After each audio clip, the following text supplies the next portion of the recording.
अस्सलाम वालेकुम students. Islamia boys college chemistry department की तरफ से मैं वहाँ से बात सेकेंड ईयर चैप्टर नंबर 15 हम लोग पढ़ रहे थे, जिसका नाम ऑर्गेनिक कंपाउंड्स है और ये इसका पार्ट 2 है। पहले हम देखते हैं लेआउट ऑफ पार्ट 2, जिसमें हम क्या पढ़ेंगे। सबसे पहली चीज सोर्सेज ऑफ ऑर्गेनिक कंपाउंड पढ़ेंगे, उसके बाद हम लोग कोल और इसकी टाइप्स पढ़ेंगे, फिर उसके बाद कार्बोनाइजेशन ऑफ कोल और उसके प्रोडक्ट्स के मुतालिक पढ़ेंगे, और उसके बाद हम लोग पेट्रोलियम और नेचुरल गैस के मुतालिक पढ़ेंगे एज अ सोर्स, और फिर उसके बाद एनिमल और प्लांट के जो नेचुरल प्रोडक्ट्स हैं उनके मुतालिक पढ़ेंगे। चलिए स्टार्ट करते हैं सोर्सेज ऑफ ऑर्गेनिक कंपाउंड। ये वो सोर्सेज हैं जो हमारे पास ऑर्गेनिक कंपाउंड जिनसे हम लेते हैं या ड्राइव करते हैं।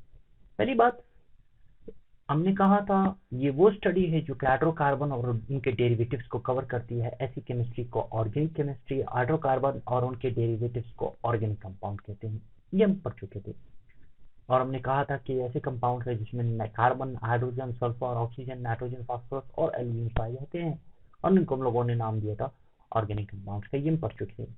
अब सोर्सेज ऑफ ऑर्गेनिक कंपाउंड की बात करें तो पर है, पहला हमारे पास जो सोर्स है वो नेचुरल सोर्स है, यानी हम नेचर से लेते हैं ये सोर्सेज, जैसे जमीन में पाए जाने वाले, सही। और दूसरा है सिंथेटिक।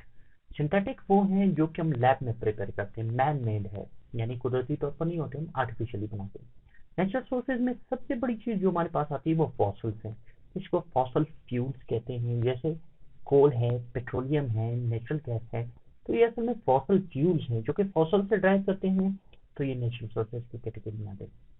इसके अलावा नेचुरल सोर्सेज का दूसरा पार्ट जो है वो एनिमल और प्लांट्स हैं। एनिमल सोर्सेज भी हैं और प्लांट सोर्सेज भी हैं। तो इसका मतलब नेचुरल सोर्सेज में हम लोग अगर ऑर्गेनिक कंपाउंड हमें चाहिए तो जमीन से हमें मिल सकते हैं फॉसल्स की सूरत में, जैसे फॉसल फ्यूल्स हैं, पेट्रोलियम है, कोल है, नेचुरल गैस है। और एनिमल और प्लांट सोर्सेज जो हैं उससे भी हमें ऑर्गेनिक कंपाउंड मिल सकते हैं। अब sources of organic compound, fossil remains की बात हो रही है, फॉसल फ्यूल्स की बात हो रही है, उसके मुताबिक सोर्सेज ऑफ ऑर्गेनिक कंपाउंड कौन से है। सबसे पहला सोर्स है उसको कहते हैं कोल। कोल बेसिकली क्या है, ये एक मेजर सोर्स है, बड़ी तादाद में पाया जाता है इसीलिए मेजर सोर्स है। ये कोल है, एक टाइप का कोल है जिसे हम जनरली बहुत अच्छी तरीके से जानते हैं, काफी अच्छे तक फ्यूल के तौर पर इस्तेमाल होता रहा है। ब्लैक सॉलिड है, मुख्तलिफ कलर में आते हैं, थोड़ी देर में डिस्कस होगा।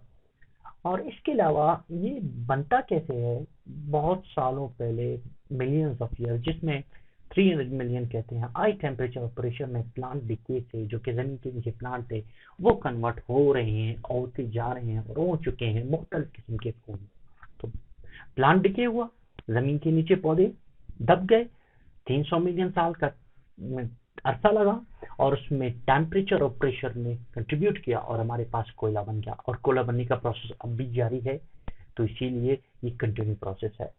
इसके अलावा डिस्ट्रक्टिव डिस्टिलेशन करते हैं हम लोग। डिस्टिलेशन वो होती है जिसमें हवा की गैर मौजूदगी में किसी चीज को हम तोड़ देते हैं, लिक्विड है या सॉलिड है, जो भी तरह का कंपाउंड है।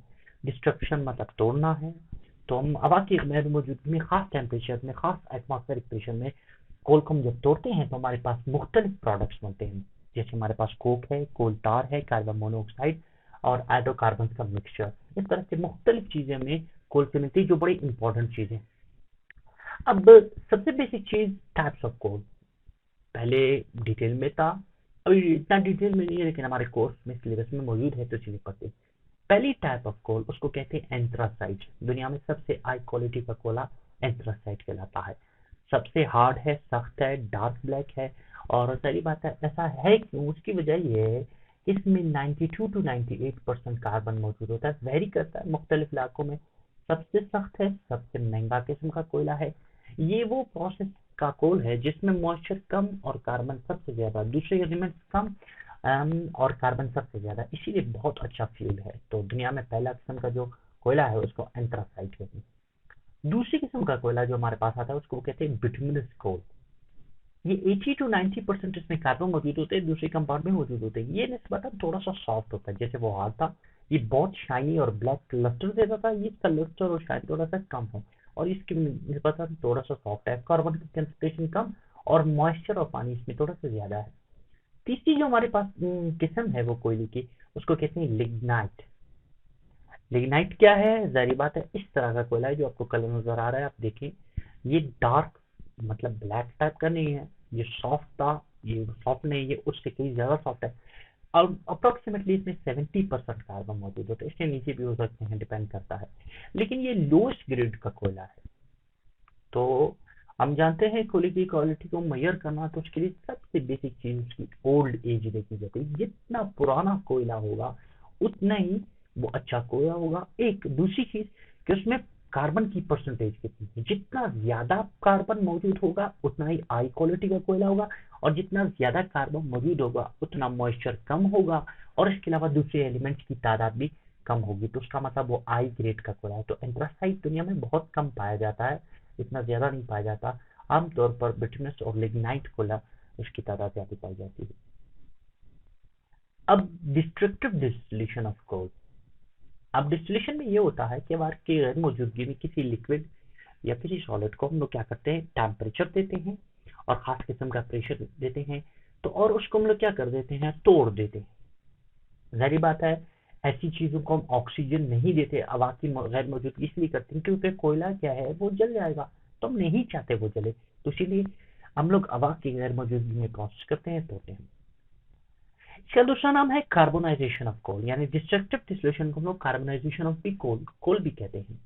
होता क्या है, मेजर सोर्स हम जानते हैं कोयला, ये थर्मल ब्रेक डाउन होता है कोयले का, यानी हम लोग ईंट के जरिए तोड़ देते हैं कोयले को हवा की गैर मौजूदगी में, और इसके अंदर हम लोग टेम्परेचर देते हैं 500 से 1000 डिग्री सेंटीग्रेड।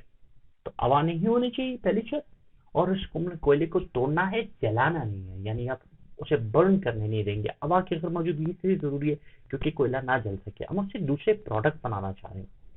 होता किस तरह से, जैसे ये देखिए हमारे पास यहाँ पे हमने कोयल लिया है, इसको हीट करते हैं हवा के मौजूदगी में, तो हमारे पास बनने वाली चीज यहाँ पे वाटर है ताकि कूल कर सके उसको, कोल टार बनता है। इसके अलावा वाटर बनता है जिसमें अमोनिकल लिकर मौजूद होता है, और कोल गैस बनता है।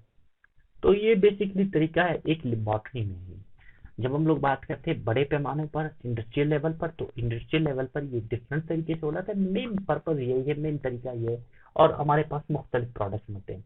तो कार्बोनाइजेशन ऑफ कोल में हम लोग क्या करते हैं, हवा की गैर मौजूदगी में 500 से 1000 डिग्री सेंटीग्रेड में हम क्या करते हैं, ईंट के जरिए कोयले को तोड़ देते हैं, उसको जलाते नहीं हैं।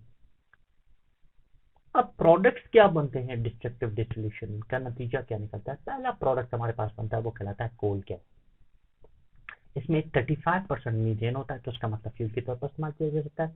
15% हाइड्रोजन है, और 50% कार्बन मोनोऑक्साइड है, जो कि बाजार बड़ा टॉक्सिक है, पॉइजनस गैस है, लेकिन इसको हम यूज कर सकते हैं मुख्तलिफ पर्पज में, मुख्तलिफ चीजों में। ये यूज होता है डोमेस्टिक या इंडस्ट्रियल फ्यूल के तौर पर। जाहिर बात इसमें मीथेन मौजूद है, तो डोमेस्टिक इंडस्ट्रियल फ्यूल के तौर पर बड़ा आसानी तरीके से यूज हो सकता है। दूसरी चीज हमारे पास जो डिस्ट्रक्टिव डिस्टिलेशन ऑफ कोल से बनता है उसको कहते हैं कोल टार। कोल टार क्या है? कोल टार बेसिकली 215 ऑर्गेनिक कंपाउंड का एक मिक्सचर है, कम्बिनेशन है। अब कोल टार में बहुत सारे ऑर्गेनिक कंपाउंड्स मौजूद है, बहुत यूजफुल ऑर्गेनिक कंपाउंड्स मौजूद है।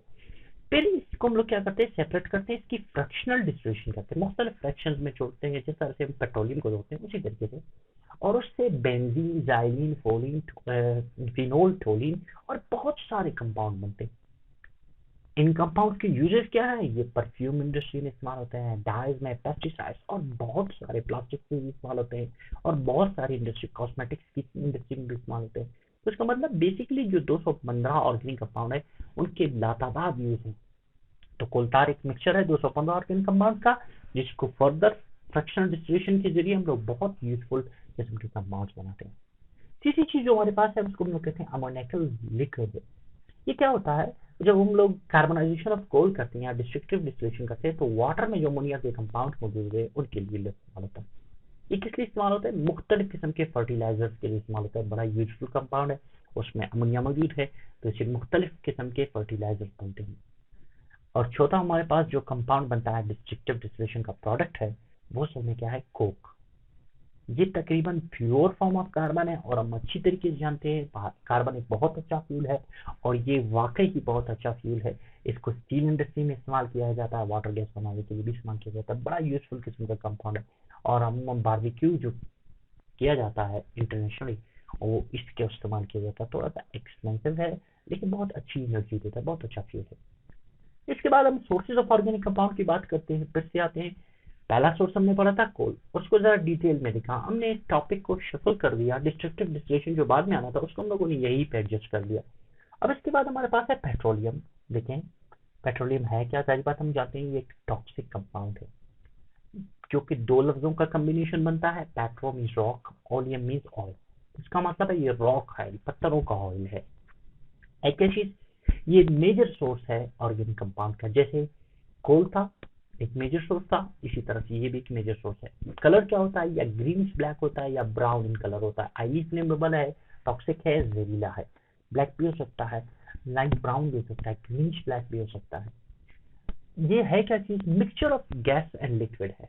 पहली बात, पेट्रोलियम क्या है, एक मिक्सचर है जिसमें लिक्विड और गैस के हाइड्रोकार्बन मौजूद होते हैं, जिनको फ्रैक्शन डिस्टिलेशन यानी हवा की हर मौजूदगी में हीट के जरिए तोड़ दिया जाता है और उसके फ्रैक्शन बनाते हैं, तो उससे पेट्रोल बनता है, कैरोसिन, डीजल, पैराफिन, वैक्सेस और बहुत सारे यूजफुल कंपाउंड्स बनते हैं जो कि मॉडर्नाइजेशन के लिए रिस्पॉन्सिबल हैं। तो ये सारे कंपाउंड पेट्रोलियम से बनते हैं फ्रैक्शन डिस्टिलेशन के जरिए। एक मिक्सचर है गैसेज और लिक्विड का जो कि असल में हाइड्रोकार्बन है, और उनकी फ्रिक्शन डिस्टिलेशन बहुत सारे यूजफुल और एक्सपेंसिव कंपाउंड बनाती है। बने कैसे हैं, ये बैक्टीरियल डिके है प्लांट का जो कि 300 मिलियन साल से भी ऊपर हाई टेम्परेचर और प्रेशर में जाके कन्वर्ट हो गए। तो हमारे पास जो प्रोडक्ट है वो पेट्रोलियम है। इसके पीछे बहुत सारी थ्योरीज हैं, सारी बातें एक परफेक्ट थ्योरी नहीं है, कुछ साइंटिस्ट कुछ और कहते हैं कि कोई और मैरीन एनिमल से, लेकिन बहरहाल हमारी बुक जो कहती है कि भाई बैक्टीरियल डिके प्लांट्स की थी, 300 मिलियन साल के बाद हाई टेम्परेचर और प्रेशर ने इनको कन्वर्ट कर दिया एक क्रूड लिक्विड में जो ग्रीनिश ब्लैक है या ब्राउन है, उसको हम लोग पेट्रोलियम कहते हैं। हमारे पास थर्ड सोर्स, जाहिर बात है इसको हम अच्छी तरीके जानते हैं कि ये ऑर्गेनिक कंपाउंड का एक बहुत यूजफुल सोर्स है जिसको कहते हैं नेचुरल गैस। सारे घरों में यूज होता है। नेचुरल गैस क्या है, मिक्सचर है ऑफ लोअर हाइड्रोकार्बन, छोटे हाइड्रोकार्बन का एक मिक्सचर है। यानी इसमें ये नहीं है कि बहुत बड़े हाइड्रोकार्बन मौजूद है, नहीं। यहाँ पे मीथेन है जो कि 85% होता है, 87% भी मौजूद है सुई गैस में जैसे मौजूद है।